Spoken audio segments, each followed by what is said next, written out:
Remember to subscribe to our YouTube channel at NDN TV Nigeria. Click on the subscribe button and be the first to get notifications.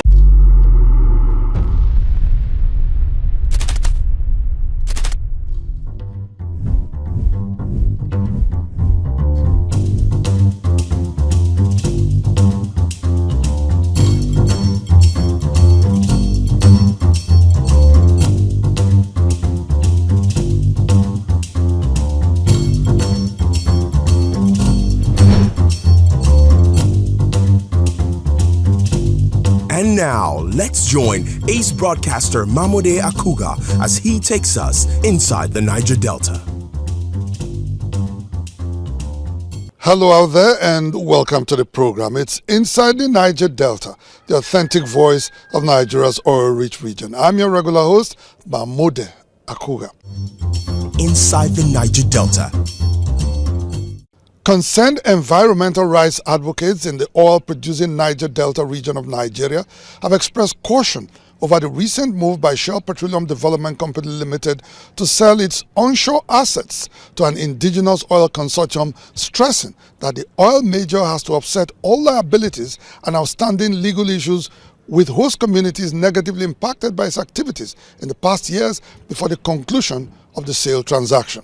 The advocates who spoke to our crew last week in Port Harcourt, Rivers State, also questioned the integrity of some of the Shell facilities, including crude oil pipelines that they believe are obsolete and should be decommissioned to avoid further environmental disaster in the region. Shell Petroleum Development Company Limited, SPDC, is a subsidiary of the multinational oil company Shell that has championed oil explorations and production in Nigeria's onshore oil fields for decades. Recently, the company announced a deal to transfer some of its assets to some indigenous oil production and exploration companies under the Renaissance Consortium made up of ND Western Limited, Aradel Holdings PLC, the Petroleum Group, First Exploration and Petroleum Development Company Limited, and the Walter Smith Group. The deal, worth $2.4 billion in total, will see the oil major transfer its 30% stake in 15 onshore and 3 shallow water oil mining licenses to Renaissance Consortium. However, it is reported that SPDC will continue to provide technical support even after the completion of the takeover. As the news of the recent deal filters in, some concerned environmental watchers are asking questions about the fate of host communities negatively impacted by the activities of Shell in the past years. President of the Movement for the Survival of Izon Ethnic Nationality, Musien, Kennedy West, and environmental rights activist Dumnamene Fineface wants Shell to attend to pollution and remediation issues before handing over. No, nobody is saying that you can't, divest into some other businesses, but you should be able to leave this environment that you once do business clean. I know multiple cases are in court, both in Nigeria and outside the country. They need to address some of these issues. They cannot run away from their liabilities and responsibilities and leave it for a local indigenous companies that have come together under Renaissance to say they can run that. Communities with oil facilities such as crude oil pipelines running through them, have continued to complain and report issues of recurrent oil spillages. While it may be true that some may be due to activities of oil vandals, it's also true that some are aged and rusty, therefore can no longer be safe for use. A Port Harcourt-based environmentalist, Engineer Oluwai Ogusu, and Comrade West say the integrity of pipelines should be put in check to avert future environmental disasters. You must carry out a study to show what the status of what is on ground, what you intend to do with those things that will be the fallout, from what you are leaving behind. So we don't know that. Even the host communities don't even know. So everybody is taken unawares. What exactly are they going to do with those facilities? Are the companies, are they coming to decommission them? and then get a new pipe, because the communities, most of the communities have asked the company to come and remove those pipes, if possible, put new pipes, construct new pipes, so that we'll not be going through this issue of, consistent spillages. For decades now, the oil and gas business space in Nigeria has been heavily dominated by international companies, with their indigenous counterparts trailing far behind for reasons around technical expertise, funding and capital issues, among many others. This acquisition is a noteworthy achievement for the Renaissance Consortium, whose subsidiaries like ND Western are already running OML 34 smoothly, which they took over in 2011. The environmental rights activists also emphasized that the government must ensure that concerned oil companies and host communities are on the same page, in line with the provisions of the Petroleum Industry Act, PIA, to avoid dissonance in the future. The new act now, the PIA, emphasizes on community development and community participation in decisions taken. So for this issue, I'm not aware. I've not seen them come to consult the communities. It is the responsibility of government to ensuring that the interest of the people is carried along in that process, the interest of the environment is accommodated in that process, and even the interest of the government is also captured in that process properly. As indigenous companies continue to deepen their involvement and partnerships in the oil and gas business, environmental sustainability frameworks must be put in place to protect the ecosystem for future generations. Inside the Niger Delta. Bayelsa State Governor Senator Doyediri has assured the new Executive Secretary of the Nigerian Content Development and Monitoring Board, NCDMB, Mr. Felix Omashola Ogbe, that the state government is prepared to partner with the board to ensure they add value to the people of the state. Senator Diri gave the charge while Ogbe and other top officials of the agency visited him at the Government House, Yenagoa. While pledging his administration's support and willingness to partner with the Nigerian Content Development and Monitoring Board in areas of mutual interest, Governor Doyediri lamented that the state did not have any five-star hotel that could host mega events, therefore called on the Nigerian Content Development and Monitoring Board, NCDMB, and other investors to collaborate with the state in completing Bayelsa State's hotel project in Yenagoa. We have decided that hotel, we will partner with anybody, with the private sector, with you also, if you are willing to complete that Toa hotel. And then we agree on terms. Meanwhile, the judicial panel of inquiry that was set up in August 2023 to investigate the crisis that erupted in Nembe Basambre on the 15th of January 2023, where 3 lives were lost, recently submitted its report to Governor Doyediri. Secretary of the Commission, Diprie Omobo, made the presentation on behalf of the chairman, retired Justice Margaret Akpomyemye. He handed over copies of the report, memoranda and exhibit found at the end of the query. Governor Doyediri promised that the government will go through the report and ensure full implementation of their recommendations. Governor Doyediri called on the Inspector General of Police to send the special police squad that was hitherto mounted in the area to other troubled areas in the country as relative peace had returned to Oponembe. Today we almost have an occupying police force in Nembe Basambre. A special force from the Inspector General have been there before the elections and even after the elections. Well, we are told that the force was there to bring peace and normalcy into Nembe. And I think that there are other states in Nigeria that need that special force more than Nembe Basambre today.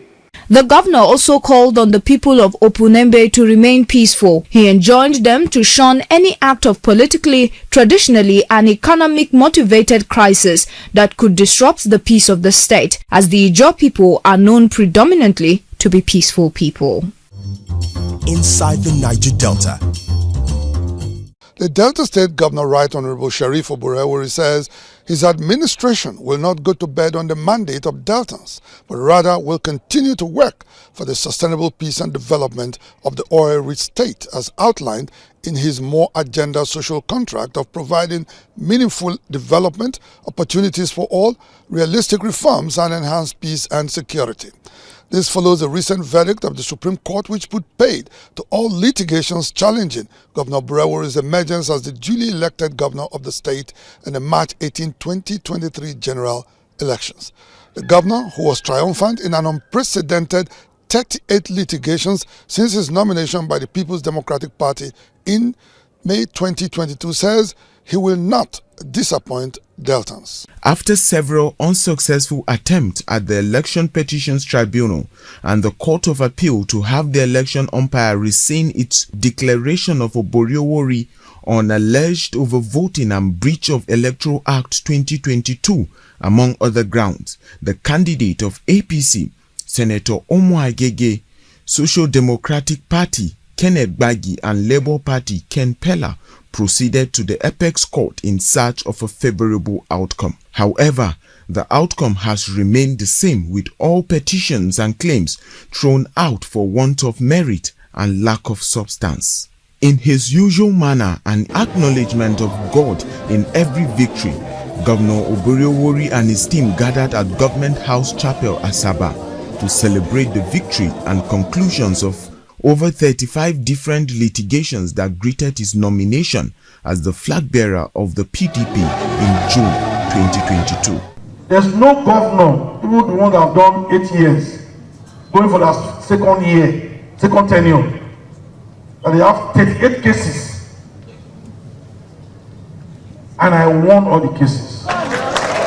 God gave us this victory, not man.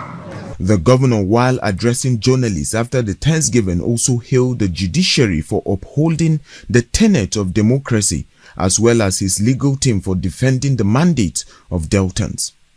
While to the people of the state, the governor promised to continue to champion rapid infrastructure renewal across all corners and sectors in the state, as well as promote peace and prosperity for all Deltans.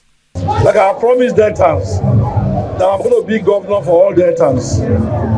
And in line with my more agenda, there will be meaningful development for people of Delta State, there will be opportunity for all, there will be realistic reforms, and we enhance peace and security. Counsel for PDP and Governor Burewuri, Damian Dodo, is confident in the judiciary and the evolving democracy in Nigeria. We are happy and we are grateful to God that the Supreme Court agreed with our judgments and has sustained the victory of the governor of Delta State. Meanwhile, the candidate of APC, Omo-Agege, in a statement he signed, congratulated the governor on his victory and accepted the verdict of the Apex Court. The joy of the people knows no bounds as top government functionaries, party faithfuls, well-wishers and Deltans thronged to the international airport in Asaba to welcome their governor and celebrate the verdict of the Supreme Court that has affirmed him as the winner of the March 18, 2023 governorship election in the state. They believe the judgment is a true representation of the will of the people and a victory for all Deltans regardless of political affiliations. I'm elated. In fact, I lack words to describe how Deltans, the whole city is agog. Everybody is dancing, singing, hallelujah to God. Governor Sheriff Oborowori remains a divine mandate. We're expecting it. And thank God that the Supreme Court confirmed and validated what happened that day in the election. Some federal and state lawmakers were also pleased with the outcome of the entire litigations and congratulated the governor on a well-deserved victory. What the Supreme Court has done is to affirm what the people did during the general election. For the Supreme Court to have given this kind of decision is something that is very encouraging. It means that we still have hope in Nigeria. However, Deltans have unanimously appealed to opposition candidates to put everything behind them and join the governor in the business of improving the lot of Deltans. I want to use this medium to advise all Deltans, both APC and MPP, come over. Definitely, Sheriff will accommodate everybody. That is a good governor for you. It's one Delta. Election has come and gone. This is the time for everybody to reunite and build a stronger Delta. My word to them is to come and join and partake in the cooking, the dishing, and the eating of the okudu that is already prepared to the glory of God. In just a little over 7 months in office, Governor Boriowori and his team have demonstrated a rare willingness to reposition the Big-Ha state, starting with rapid infrastructure renewal and enhanced peace and security that will create a supportive and conducive environment for socio-economic activities as well as boost investors' confidence in the state. With this clean bill of health, the governor and his team have the next 3.5 years to consolidate on gains made so far, break new grounds in areas of healthcare service delivery, provision of social amenities, poverty alleviation, human capital development, and the promotion of food sustainability, among many others in the state. Inside the Niger Delta. As political parties gear up for the September 21st governorship election in Edo State, a former federal lawmaker and a Labour Party governorship hopeful in the state, Honorable Sergius Ogun, says he will attend to the yearnings of ordinary citizens in the state by prioritizing improved healthcare delivery as well as provide quality basic education if elected governor of the state. Honorable Sergius Ogun, who is one of the front-runners for the party's ticket, made this known when he met with Edo North senatorial leaders and local government executives in Esako West local government area of the state. Honorable Sergius Ogun, in his bid to contest the governorship election in Edo State under the Labour Party, met with Edo North senatorial leaders in Esako West under the leadership of Ambassador Chris Ihodaro. Thereafter, he met with Esako local government area ESCOs and 12 ward ESCOs of the Labour Party.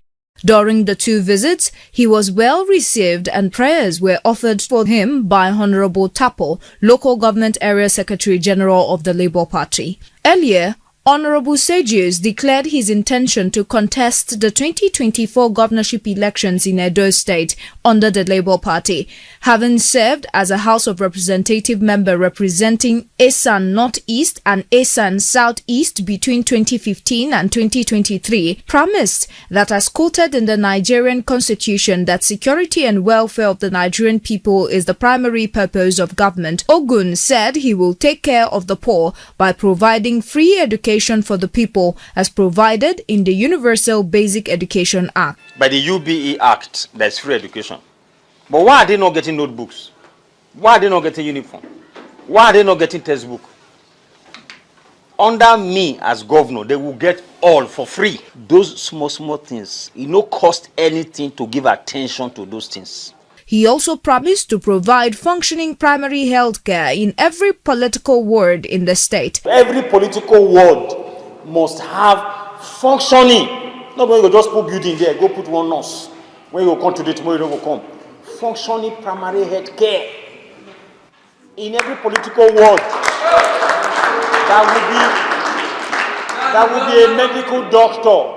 That will be ambulance. Labour Party primaries in Edo State is scheduled to hold on the 22nd of February 2024, with 33 aspirants currently expected to participate in the battle of who will become the flag bearer of the party in the state. Inside the Niger Delta. Ezekiel Group, oil and gas, dredging, power and air transportation. Ezekiel Group, petroleum product sufficiency, energy sustainability, and infrastructure development. Students of the Federal College of Education, Omoku, and stakeholders in Ogba, Egbema, and Doni local government area of Rivers State have hailed the Niger Delta Development Commission for providing major infrastructures for the school. While the school community has been enjoying good road networks and solar-powered streetlights courtesy of the NDDC, the hostels built by the commission is yet to be put to use. The students therefore appeal to the NDDC to site security posts within the school to enable them move into the hostels. Some 5 years ago, The Niger Delta Development Commission (NDDC) built male and female hostels at the Federal College of Education (OMOKU) in Rivers State to address students' housing needs. The intervention agency also constructed some internal roads within the school to link the hostels to lecture halls as well as ease movement within the school premises. According to students and alumni of the school, the projects have given the school some level of recognition. We don't have a huge hostel like this provided by the government, so we're happy that this structure is here. This is Campus 2, which NDDC have made a road for us, putting the street light for us and all that. Meanwhile, despite having such hostels with the capacity to accommodate no fewer than 200 students, the buildings, which are almost overgrown by weeds, are yet to be occupied by students. President, Student Union Government of the institution, Albert Samuel, said students have been reluctant to lodge at the hostel because of security concerns. He therefore appealed to the NDDC to consider siting security posts in close proximity to the hostel. It is very hard for you to call the student to come and stay because they are conscious of the security. So we need a security post or a security outlet within this building. Students living off campus have to go through long distances to attend lectures. According to the chairman, Ogba Paramount Rulers Forum, King Bright Abali, the NDDC hostel would save students some cost when put to use. It's a very good idea, it's a lofty idea, but we are concerned that students are not staying here. The betterment of this thing would have been when the project is completed, students are living here to go to their lecture places. The Federal College of Education, one of Nigeria's 27 federal colleges, is affiliated with the University of Nigeria, Nsukka, and hopes to get its own autonomy soonest. According to King Bright Abali, infrastructures such as hostels, road networks, and electricity would help promote the college to a university standard. The institution is also a beneficiary of the NDDC Light Up the Niger Delta scheme, as several solar-powered energy streetlights have been planted around the school campus, and all its roads are well lit. Inside the Niger Delta. Some residents of communities in Arochukwu Kingdom of Arochukwu local government area in Abia State have commended the Eze-Aro designate Prince Eberechukwu Orji for installing solar-powered streetlights and the ongoing construction of a link road with drains on both sides within their community.